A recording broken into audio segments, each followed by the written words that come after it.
What happens when a passionate activist sits down with a host who cares more about viral moments than meaningful conversation? What happens when someone who has risked their life for humanitarian causes faces off against someone who treats serious issues like punchlines?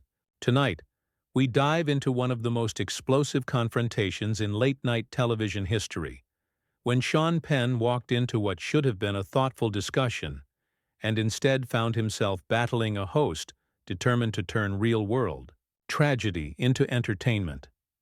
Before we get into this incredible story, make sure to hit that subscribe button and drop a comment below sharing your thoughts on what you're about to witness. Your engagement helps us continue bringing you these jaw-dropping moments from Hollywood. The atmosphere backstage was unusually tense that evening. Sean Penn sat in the green room, his weathered hands wrapped around a cup of coffee that had long since gone cold. At 63, the two-time Academy Award winner carried himself with the intensity of someone who had never learned to separate his personal convictions from his professional life. His latest humanitarian mission had taken him to some of the most dangerous places on Earth, and the stories he carried back were not the kind that translated easily into late-night television sound bites. The show's production assistant, a young man who clearly understood the gravity of Penn's recent work, approached him with genuine respect. He had done his research, had read about Penn's latest efforts to provide aid in war-torn regions, and he seemed genuinely honored to meet someone who put action behind their words. What he did not know, what none of the production staff knew, except for those in the inner circle, was that tonight's interview had been deliberately designed not to honor Penn's humanitarian work, but to exploit it for maximum controversy. On stage, the host was going through his usual pre-show routine, warming up an audience that had come expecting the typical blend of celebrity gossip and political humor that had become his trademark. But there was something different about his energy tonight, a barely contained excitement that suggested he was planning something special. Those who worked closely with him recognized the signs, the way he paced a little more aggressively, the way his jokes carried an extra edge that hinted at bigger targets ahead. The commercial break announcement sent the usual flurry of activity through the backstage area. Sound engineers made final adjustments, camera operators checked their angles, and the host's personal team gathered around him for what appeared to be a final strategy session. The conversation was hushed but intense, and more than one staff member glanced nervously toward the green room where Penn sat, still unaware that he was about to become the center of a carefully orchestrated ambush. Penn rose from his chair with the deliberate movements of someone who had learned to conserve energy for the battles that mattered. His attire was characteristically understated, a simple dark jacket over a casual shirt that spoke to his preference for substance over style. The production assistant who escorted him toward the stage seemed to sense something was wrong, his earlier enthusiasm replaced by a growing unease that he could not quite articulate. As they walked through the narrow corridors that connected the green room to the stage, Penn's mind was focused on the message he wanted to convey. He had stories to tell that needed telling, experiences that could shed light on crises that most Americans only saw in brief news segments. He had risked his safety to witness firsthand the suffering that politicians debated from the comfort of their offices, and he believed that a platform like this could help bridge the gap between policy and human reality. The host's introduction was effusive in all the wrong ways, emphasizing Penn's celebrity status while barely mentioning the humanitarian work that had actually brought him to the show. As Penn walked onto the stage, the applause was warm but felt somehow disconnected from the man they were actually applauding for. The host's smile was bright and welcoming, but those who knew him well could see the predatory gleam behind his eyes, the look of someone who had spotted an opportunity and was preparing to pounce. The opening moments of the interview followed the expected script. Penn, despite his reputation for intensity, was gracious and thoughtful in his responses, taking the host's lightweight questions and elevating them into something more meaningful. He spoke about his recent experiences with the kind of specificity that only comes from genuine involvement, describing scenes and situations that painted vivid pictures of both human suffering and resilience. But the host seemed impatient with Penn's measured responses, constantly interrupting with jokes that fell flat against the gravity of what Penn was trying to convey. Each attempt at humor felt more forced than the last, and the audience began to sense the growing disconnect between the guest's sincere attempts at meaningful dialogue and the host's determination to keep things light and easily digestible. The first real sign of trouble came when the host's questions began to shift away from Penn's humanitarian work toward more controversial territory. What had started as a discussion about providing aid to people in crisis suddenly became something else entirely, something that made Penn's jaw tighten as he realized this was not the conversation he had been promised. The host leaned forward, with renewed energy, sensing that he was about to get the kind of confrontational content that would generate headlines and social media buzz. Penn's response was measured but firm, attempting to redirect the conversation back to the substantive issues he had come to discuss. But the host was not interested in substance. He was interested in spectacle, and he pressed harder with each exchange. The questions became more pointed, more personal, and increasingly designed to provoke rather than inform. What had been presented to Penn as an opportunity to raise awareness for critical humanitarian issues was revealing itself to be nothing more than a setup for cheap entertainment. The audience began to shift uncomfortably as the tone of the conversation grew more adversarial. What they had expected to be an engaging discussion with one of Hollywood's most committed activists was becoming something uglier, something that made them question why they were being asked to laugh at someone's genuine attempts to address real-world suffering. The host's mask began to slip as Penn refused to take the bait on increasingly inflammatory questions. What had started as thinly veiled provocations became openly hostile attacks, with the host abandoning any pretense of journalistic integrity in favor of generating the kind of heated exchange that would trend on social media. Penn's attempts to maintain the dignity of the conversation were met with interruptions, mischaracterizations, and deliberate distortions that revealed the host's true intentions. Penn's famous intensity began to show as he realized he was not dealing with someone interested in meaningful dialogue, but rather someone who saw human tragedy as material for entertainment. His voice remained controlled, but there was a new edge to it that those familiar with his work recognized as a warning sign. Sean Penn was not someone who suffered fools gladly, and he was beginning to understand that he was sitting across from someone who was treating serious humanitarian crises as fodder for late-night comedy.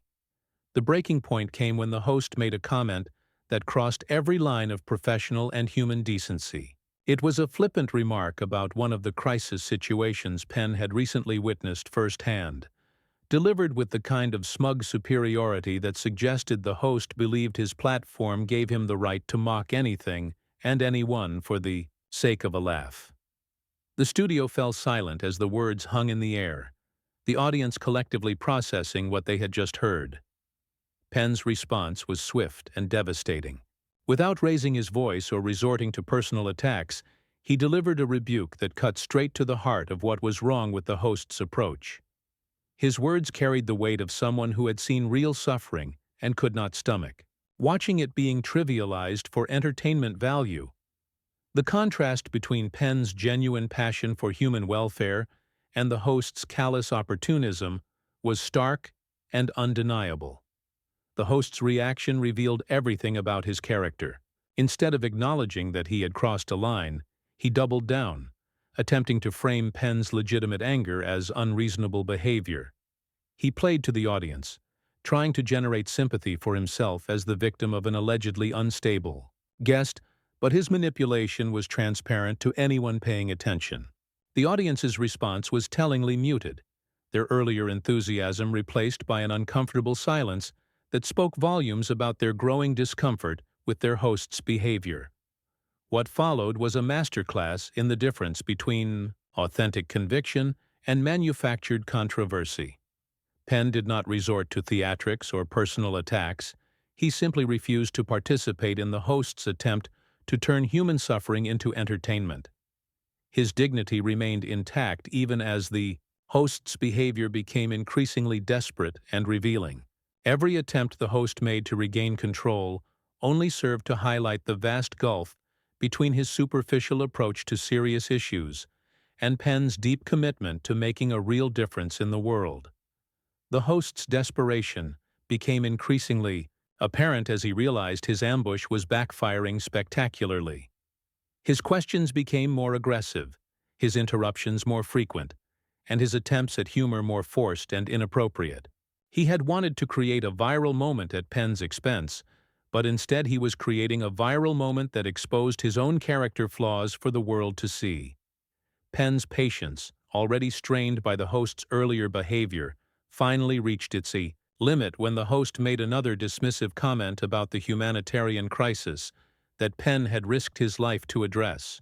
The actor's response was measured but final, making it clear that he would not continue to participate in what had become a grotesque parody of meaningful discourse. His words carried the authority of someone who had earned the right to speak on these issues through direct action and personal sacrifice. The production team found themselves caught in an impossible situation as their headsets crackled with panicked instructions from the control room. Executives who had approved this ambush strategy were now watching it implode in real time, creating the kind of public relations nightmare that could damage the show's reputation for years to come. The host's behavior was generating exactly the wrong kind of attention, making him look petty and callous rather than clever and provocative. The host's final attempt to maintain control was perhaps the most revealing moment of the entire encounter. His words, intended to sound authoritative and dismissive, instead came across as desperate and small. He had wanted to appear powerful and relevant by taking down a respected figure, but instead he had succeeded only in demonstrating his own moral bankruptcy and professional incompetence. The audience's reaction was immediate and unmistakable. The scattered applause that greeted the host's attempt at a comeback was overwhelmed by a growing murmur of disapproval that quickly became audible dissent. These were people who had come to see their heroes, and instead witnessed something that felt more like a public character assassination attempt that had backfired completely on its perpetrator. The moment of truth arrived when Penn made his decision clear through action rather than words. Rising from his chair, with the same deliberate precision he brought to his most important film roles, he removed his microphone and placed it carefully on the desk between them. The gesture was simple but profound, a clear statement that he would not be party to any further degradation of the serious issues he had come to discuss. The host's desperation reached its peak as he realized he was losing control of his own show. His attempts to frame Penn's departure as unreasonable behavior only served to highlight his own unprofessional conduct. Every word he spoke in those final moments dug him deeper into a hole of his own making, revealing a person so disconnected from basic human decency that he could not understand why someone might object to having their humanitarian work mocked. For entertainment value, Penn's exit was a masterclass in maintaining dignity under pressure. He did not storm off in anger or resort to the kind of dramatic gestures that would have given the host ammunition for future jokes. Instead, he simply refused to participate further in what had become a travesty of meaningful discourse. His measured pace as he walked toward the exit spoke to a man who was disappointed but not surprised by what he had encountered. The studio fell into an uncomfortable silence as Penn reached the edge of the stage. The audience seemed to collectively hold its breath, sensing that they were witnessing something significant, a moment when authenticity triumphed over artifice and genuine conviction proved more powerful than manufactured controversy. The host sat alone at his desk, his carefully constructed persona in ruins, while the cameras continued to roll on his professional humiliation. Penn paused at the exit, turning back to deliver a final comment that encapsulated everything that had just occurred. His words were measured and precise, cutting through the artificial atmosphere of the studio like a blade of truth. He did not need to raise his voice or resort to personal attacks. The power of his conviction and the righteousness of his cause spoke louder than any theatrical gesture could have. The host's final response was perhaps the most damning moment of the entire encounter. His words revealed someone so consumed with his own image and ratings that he could not comprehend why anyone would prioritize human welfare over entertainment value. The contrast between his shallow opportunism and Penn's deep commitment to making a difference in the world was stark and undeniable. As Penn disappeared behind the curtain, the studio remained trapped in an awkward silence that seemed to stretch on forever. The host attempted to recover with a joke, but his words fell flat in the uncomfortable atmosphere he had created. The audience's response was telling in its absence, their silence speaking louder than any applause could have. They had witnessed something that challenged their understanding of what entertainment should be and what values should guide public discourse. The production team scrambled to salvage what remained of the show, but the damage was already done. The host had revealed himself to be exactly the kind of person that audiences were growing tired of seeing in positions of influence, someone who treated serious issues as material for cheap laughs and genuine conviction as a target for mockery. His behavior had backfired so completely that he had inadvertently created a moment that would define him in the worst possible way. The credits rolled over a scene of awkward aftermath, with the host sitting alone at his desk while the audience filed out in subdued clusters, discussing what they had just witnessed. The contrast could not have been more stark between the man who had walked away with his integrity intact and the one who remained behind, surrounded by the wreckage of his own professional reputation. Somewhere beyond the studio walls, Penn was already moving on to his next humanitarian mission, his commitment to making a real difference in the world unchanged by his encounter with someone who clearly did not understand the difference between entertainment and exploitation. The host, meanwhile, was left to face the consequences of behavior that had revealed his true character to a national audience. The final image was one that would be replayed countless times in the hours and days that followed. Not because it was entertaining, but because it represented something important about the state of public discourse and the courage required to stand up for meaningful values in an increasingly superficial world. What do you think about Sean Penn's decision to walk away rather than continue participating in this kind of discussion? Should celebrities use their platforms to address serious humanitarian issues, or should they stick to entertainment? Share your thoughts in the comments below, and make sure to subscribe for more incredible stories about the moments when Hollywood's biggest stars refused to compromise their principles.